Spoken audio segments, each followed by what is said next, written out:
Hello అండి. నా పేరు మౌనిక. నేను మీకు ఈరోజు వచ్చేసి శనక్కాయ పప్పుల పొడి చూపిస్తున్నా. మా రాయలసీమ సైడ్ వీటిని శనక్కాయ పప్పులు అంటారు. కొన్ని ఏరియాస్‌లో వీటిని బుడ్డపప్పులు అంటారు, పల్లీలు అంటారు. విధ విధాలుగా అంటూ ఉంటారు.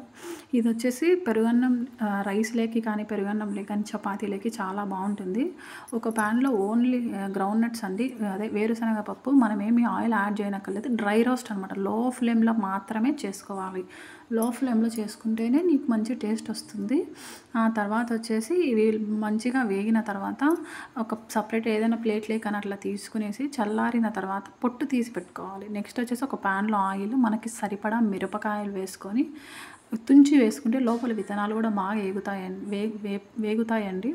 నెక్స్ట్ వచ్చేసి దాంట్లోకి 1½ స్పూన్ ధనియా వేసాను నేను. 500 గ్రామ్స్ ఆఫ్ పల్లి. తర్వాత వచ్చేసి 1 స్పూన్ ఆఫ్ జీరా వేసిన నేను. తర్వాత వచ్చేసి మంచిగా లో ఫ్లేమ్‌లోనే ఏదైనా వంట అనేది లో ఫ్లేమ్‌లో చేస్తేనే మంచి టేస్ట్ వస్తుందండి. తర్వాత వచ్చేసి అన్నీ చల్లారాక మిక్సీ జార్‌లోకి వేసుకొని ఫస్ట్ మిరపకాయలు అవి మెత్తగా పౌడర్ చేసుకొని సాల్ట్ యాడ్ చేసుకోండి. కొంచెం బెల్లం, కొంచెము చింతపండు కూడా వేసుకోవచ్చు. తర్వాత నెక్స్ట్ వచ్చేసి మనం పల్లీలు వేయించి పెట్టినటివి మిక్సీకి వేసేసి మెత్తగా ఒక బౌల్‌లోకి ట్రాన్స్‌ఫర్ చేసుకోవాలి. బ్యాచెస్‌గా వేసుకోవాలి. మనం తీసుకునే శనక్కాయ పప్పుల్ని బట్టి ఉంటుంది క్వాంటిటీ. మొత్తం మిక్స్ చేసేసి ర్యాండమ్‌గా మిక్స్ చేసేసి మళ్ళీ మిక్సీలోకి వేసి మెత్తగా గార్లిక్ వేయాలండి. తెల్లగడ్డలు వేయాలి. మిస్ అయ్యింది నాది క్లిప్పు. ఇంతే అండి. సాల్ట్ అడ్జస్ట్ చేసుకొని చూసుకోండి సరిపోతుంది. Please share, like, subscribe. ఇది వేడి వేడి అన్నంలో నెయ్యి వేసుకొని తింటే చాలా బాగుంటుందండి.